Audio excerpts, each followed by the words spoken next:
और इस वक्त बड़ी खबर आ रही है रांची से, जहां लालू प्रसाद से जुड़ी हुई ये बड़ी खबर। लालू पर अगली सुनवाई 19 फरवरी को होगी। लालू प्रसाद पर आज होने वाली सुनवाई चल चुकी है। सुनवाई अब 19 फरवरी की होगी। जेल उल्लंघन मामले में सुनवाई जो है इस बाबत, और अब अगली सुनवाई लालू पर 19 फरवरी को होने वाली है। मामले में सुनवाई की जानी थी, लेकिन रिम्स की ओर से आज जवाब दाखिल नहीं किया गया। झारखंड हाईकोर्ट ने इस पर अपनी नाराजगी जाहिर की है।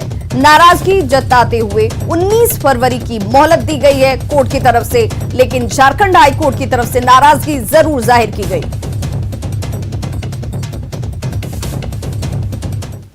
झारखंड में हेमंत सोरेन कैबिनेट का जो तीसरा विस्तार हुआ। दिवंगत मंत्री हाजी हुसैन अंसारी के बेटे हफीजुल हसन ने आज मंत्री पद की शपथ ली। राजभवन के बिरसा मंडप में शपथ ग्रहण समारोह का आयोजन हुआ, जिसमें राज्यपाल द्रौपदी मुर्मू ने उन्हें पद एवं गोपनीयता की शपथ दिलाई। राज्य में ऐसा 15 साल बाद हो रहा है जब बिना विधायक बने ही किसी को मंत्री बनाया गया हो। इससे पहले साल 2006 में मधु कोड़ा सरकार में भानु प्रताप शाही के पिता हेमेंद्र प्रताप देहाती को बिना चुनाव लड़े ही मंत्री बनाया गया था। आपको बताते चलें कि मधुपुर सीट से विधायक और तत्कालीन अल्पसंख्यक कल्याण मंत्री हाजी हुसैन अंसारी का पिछले साल 3 अक्टूबर को निधन हो गया था, जिसके बाद से ही मधुपुर सीट खाली है और उम्मीद जाहिर की जा रही थी कि मंत्री बनने के बाद हफीजुल मधुपुर से चुनाव लड़ सकते हैं, क्योंकि मंत्री पद की शपथ लेने के 6 महीने के भीतर ही सदन का सदस्य बनना पड़ता है।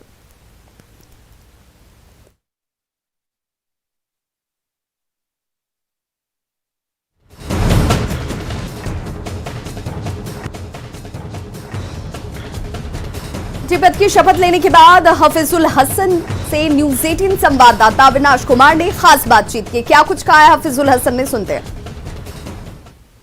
हेमंत सोरेन मंत्रिमंडल में हफीजुल हसन को जगह मिल गई है। उन्होंने मंत्रिपरिषद में शपथ ग्रहण कर ली है और शपथ ग्रहण के साथ हमारे साथ हफीजुल जी है। हफीजुल जी, आपके पिता ने जो कार्य अधूरे छोड़ दिए हैं, उसे पूरा करने की आपके ऊपर जिम्मेदारी क्या कुछ प्राथमिकताएं होंगी? बहुत काम है, ऐसा रोड है, नाला है, पुल है, पुलिया है, बहुत आशा है, सब हम लोग। अच्छा, ये कहा जा रहा है कि आपके मंत्री बनने से चुनाव जीतने का रास्ता साफ हो गया है, मजबूत हो गए आप, ऐसा है? अब वो तो जनता पर है, जनता जो करेगी। आपकी लड़ाई है बीजेपी से? बीजेपी पहले से भी चुनाव किसी से तो लड़ाई होगा, बीजेपी से लड़ाई है आपकी? किसी से लड़ाई तो होगा, लेकिन जीत हम लोग का सुनिश्चित है। चलिए, लड़ाई तो जरूर होगी, लेकिन हफीजुल कह रहे हैं कि उनकी जीत सुनिश्चित होगी और संभवतः जेएमएम ने, या फिर अगर हम कहें हेमंत सोरेन सरकार ने एक बड़ा दाव इसी बात को, इसी राजनीति को ध्यान में रखकर खेला है। कैमरा पर्सन संत के साथ अविनाश कुमार, न्यूज 18 रांची। तो राजभवन में शपथ ग्रहण के बाद मुख्यमंत्री हेमंत सोरेन ने कहा कि आज मंत्रियों की फौज में एक और नियुक्ति हो गई है। सरकार लोगों की भावना और विचार के साथ आगे बढ़ने का काम करेगी। सरकार राज्य के लोगों के भावना और उनके विचारों के साथ आगे बढ़ने में आज का ये निर्णय, आज का ये पहल और मजबूती देगा। कहा जा रहा है, राजनीतिक गलियारों में कहा जा रहा है कि ये जेएमएम का बहुत बड़ा दाव है। देखिए, ये तो आप लोग आकलन करेंगे, ये आप लोगों का विशेष अधिकार है। हमने राजनीतिक और अपने विवेक के अनुसार और जो संवैधानिक प्रावधानों के अनुसार निर्णय लिया है, और उसके साथ हम लोग आज जिसको राज्यपाल महोदया ने मोहर भी लगा दिया है, और निश्चित रूप से हर ये निर्णय को आप जो संज्ञान आप लोग दे रहे हैं, वो आप लोग का विशेष अधिकार है। झारखंड सरकार में वित्त मंत्री रामेश्वर उरांव ने हफीजुल हसन में मंत्री बनाए जाने के फैसले का स्वागत किया और कहा कि हफीजुल अपने पिता के सपने को पूरा करेंगे। मैं पहले से जानता हूं, एक अनुभवी और योग्य व्यक्ति हैं। इनके काउंसिल ऑफ मिनिस्टर्स में शामिल होने से सरकार की गति और बेहतर हो जाएगी और मैं शुभकामना देता हूं उनको कि जैसे इनके पिताजी पूरे झारखंड में लोकप्रिय थे, अपने कामों से ये उसी तरह से लोकप्रियता हासिल करें। बीजेपी सांसद निशिकांत दुबे ने सीएम हेमंत सोरेन पर गंभीर आरोप लगाए हैं। निशिकांत दुबे ने गुरुवार को लोकसभा में सीएम हेमंत सोरेन पर रेप का आरोप लगाते हुए झारखंड में राष्ट्रपति शासन लगाने की मांग की। लोकसभा में निशिकांत दुबे ने कहा कि झारखंड में एक साल में 4000 रेप की घटनाएं हुई हैं। राज्य के सीएम पर 2013 में दुष्कर्म का आरोप लगा था। ऐसे में एक आरोपी मुख्यमंत्री के रहते कैसे बेटियों और महिलाओं की सुरक्षा की उम्मीद की जा सकती है। सांसद निशिकांत दुबे ने इसी मामले का हवाला देते हुए झारखंड में राष्ट्रपति शासन लगाने की मांग की है। प्रधानमंत्री बेटी बचाओ बेटी पढ़ाओ की बात करते हैं, लेकिन जो हमारा राज्य झारखंड है, पिछले एक साल में झारखंड में 4000 बलात्कार की घटनाएं हुई हैं। 4000 बलात्कार की घटना हुई है और बलात्कार के बाद महिलाओं की, लड़कियों की, छोटे बच्चियों की हत्या हुई है। उसी आधार पर आप देखिए धर्मांतरण, गढ़वा जिला, यहाँ बीडी राम साहब बैठे हुए हैं, गढ़वा जिला से लेकर संथालपना में पूरा धर्मांतरण है, नक्सलाइट की एक्टिविटी है और साइबर क्राइम का सबसे बड़ा अड्डा जो है संथालपना से लेकर झारखंड है। और आज आप समझिए कि 10 करोड़, 20 करोड़, 100 करोड़ किसी तरह गायब हो जाते हैं। ये सारा कारण ये है कि वहां के जो मुख्यमंत्री हैं वो खुद ही बलात्कार के आरोपी हैं 2013 में, और आज तक बलात्कार का जो है केस उनके सामने मुंबई हाई कोर्ट में वो लंबित है। मेरा आपके माध्यम से, क्योंकि वहां एक्टिंग डीजीपी है, डीजीपी को उन्होंने चूंकि टेंडर पर रखा हुआ है, डीजीपी कोई काम करने में अक्षम है, एसपी और डीसी जो है पैसे देकर अपॉइंटमेंट हो रहे हैं और इसीलिए महिलाएं वहां सुरक्षित नहीं। जब मुख्यमंत्री के ऊपर खुद ही बलात्कार का आरोप है तो महिलाएं और बच्चियां कैसे सुरक्षित हो सकती हैं। इसीलिए मेरा आपके माध्यम से आग्रह है कि राष्ट्रपति शासन के लिए वो काफी माकूल समय है और झारखंड में इमीडिएट राष्ट्रपति शासन लगाकर हमारे बहु बेटियों की रक्षा करनी चाहिए। जय हिंद, जय भारत। लोकसभा में इस मुद्दे को उठाने के बाद निशिकांत दुबे ने ट्वीट किया, जिसमें उन्होंने लिखा कि झारखंड राज्य में रोज महिलाओं के साथ हो रहे बलात्कार और मुख्यमंत्री हेमंत सोरेन जी के ऊपर रखे 2013 के बलात्कार के आरोपी पर राज्य में राष्ट्रपति शासन लागू करने की मांग आज लोकसभा में उठाया।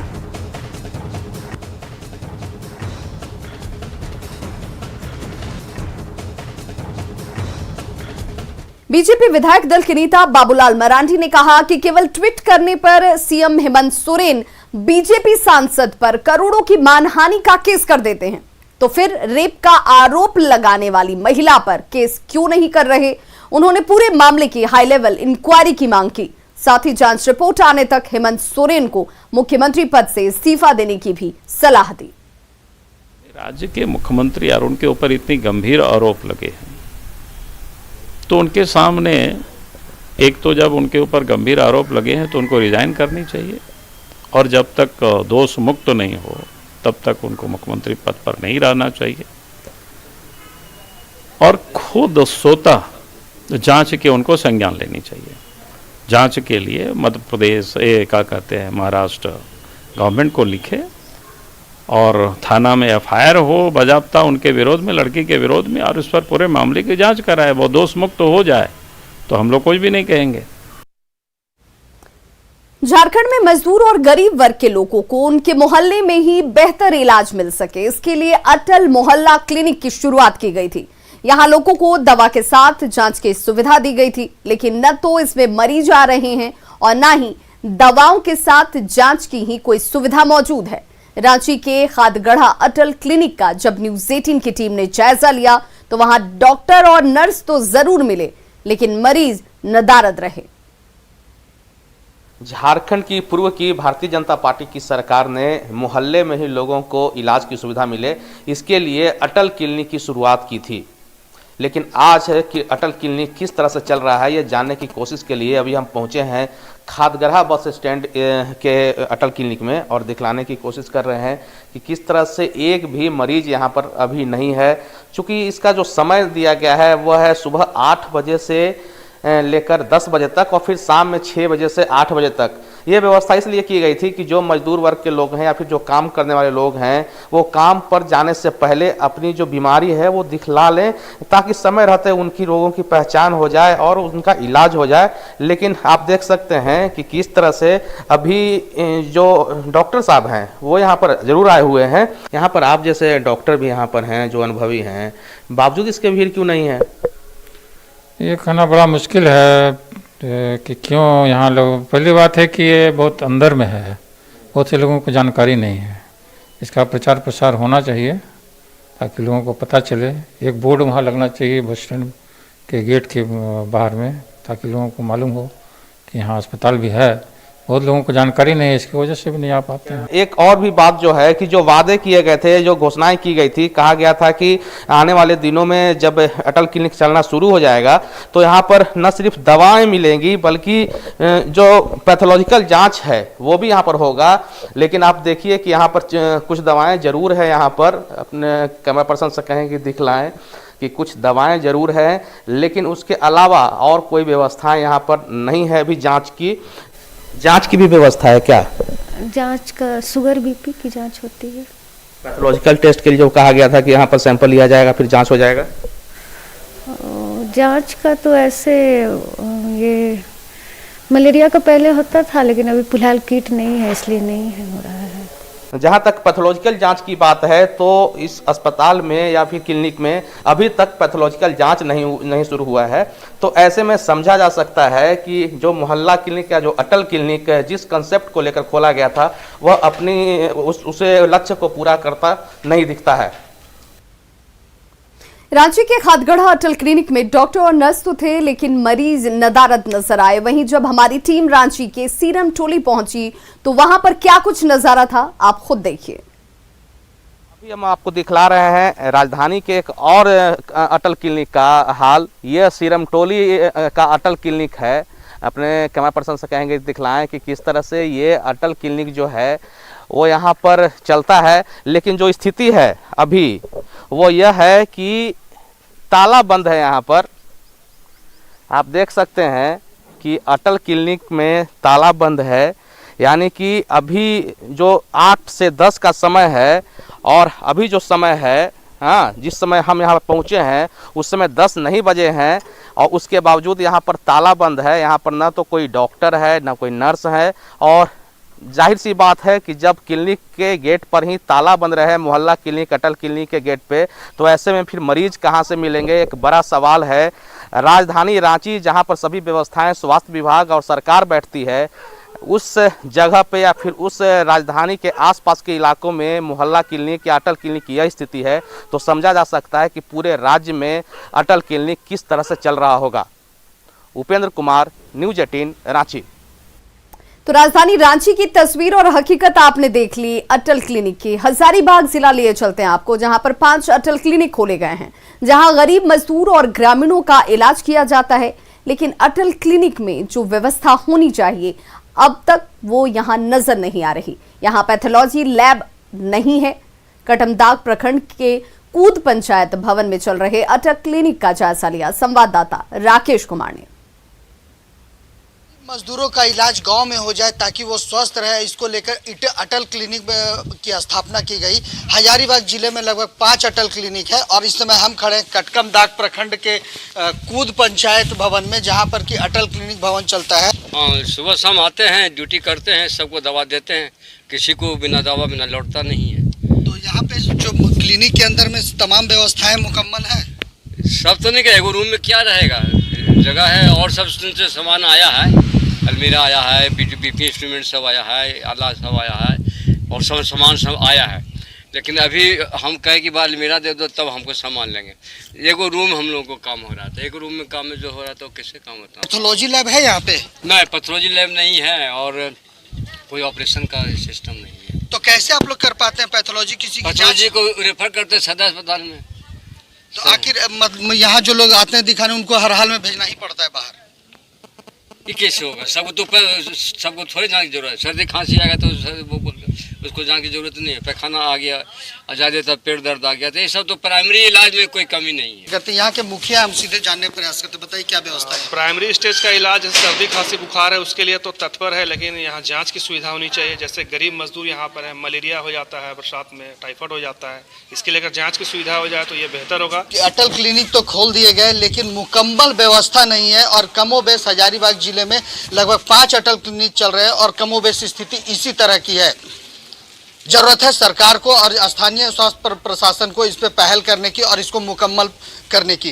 राकेश कुमार, न्यूज़ 18 हजारीबाग। तो आपने रांची और हजारीबाग के अटल क्लिनिक की तस्वीर देख ली। देवघर जिले में अटल क्लिनिक का शुभारंभ किया गया था। जिले में 9 जगहों पर ये क्लिनिक खोले गए ताकि स्थानीय स्तर पर लोगों को बेहतर स्वास्थ्य सेवा मुहैया कराई जा सके। लेकिन लोगों को स्वस्थ करने के मकसद से खोला गया ये अटल क्लिनिक सेंटर आज खुद ही बीमार हो गया है। बदहाली का आलम ये कि इस क्लिनिक में न तो डॉक्टर आते हैं और ना ही मरीज। खासकर गरीब तबके के लोगों के लिए बेहतर इलाज सुविधा हो स्थानीय स्तर पे, उसके लिए अटल क्लिनिक मोहल्ला क्लिनिक का स्थापना हुआ था। रघुवर सरकार ने 2019 में प्रत्येक जिला में अटल क्लिनिक खोलने का निर्णय लिया था और उसी के तहत कार्यरत है। लेकिन आप देख सकते हैं इस वक्त मैं चांदपुर अटल मोहल्ला क्लिनिक में हूँ। यहाँ पर चिकित्सक की गैर मौजूदगी में ANM है, वो सारा चीज देख रही हैं, दवाई लिख रही हैं और अपने हिसाब से वो दे रही हैं। हम यहाँ जो ANM है उनसे जानना चाहेंगे डॉक्टर कब से यहाँ नहीं आते हैं? 4 जनवरी को दूसरी जगह पोस्टिंग हुई है, अभी तो नहीं। उससे पहले कितने दिनों में आते थे?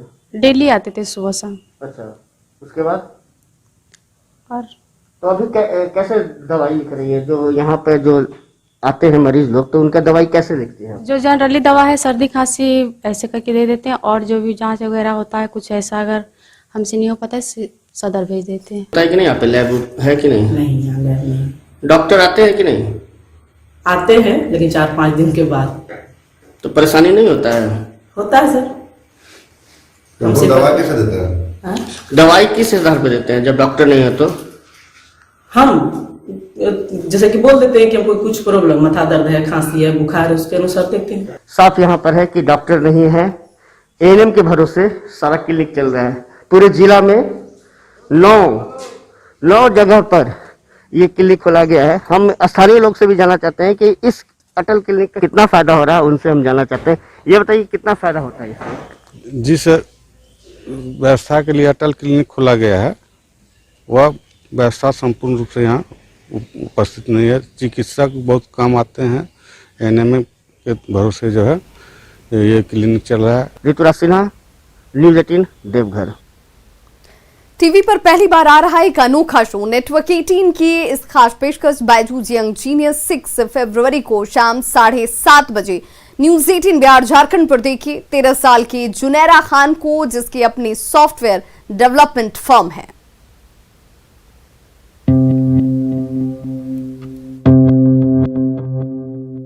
ये है यंग जीनियस, जिसने सिर्फ 7 साल की उम्र में ही कंप्यूटर कोडिंग सीख ली। ये है यंग जीनियस जो 8 साल की उम्र से ही अपनी वेबसाइट बना चुकी है। ये है यंग जीनियस जिसे सिर्फ 9 साल की उम्र में अपना पहला काम मिल गया, जो 12 साल की उम्र से ही अपनी सॉफ्टवेयर डेवलपमेंट कंपनी चला रही है, जो भारत की सबसे कम उम्र की टेकप्रेन्योर है। नेटवर्क 18 पर एक अनोखा शो दंग करने वाली जुनैरा खान के साथ। आइए बैठिए। 13 साल में आप CEO कैसे बन गई? मैं एक्चुअली 7 इयर्स से कोडिंग शुरू कर दिया। Then from the age of 8 मेरा फर्स्ट प्रोजेक्ट था zunairasolutions.com जो gminfocom.com है।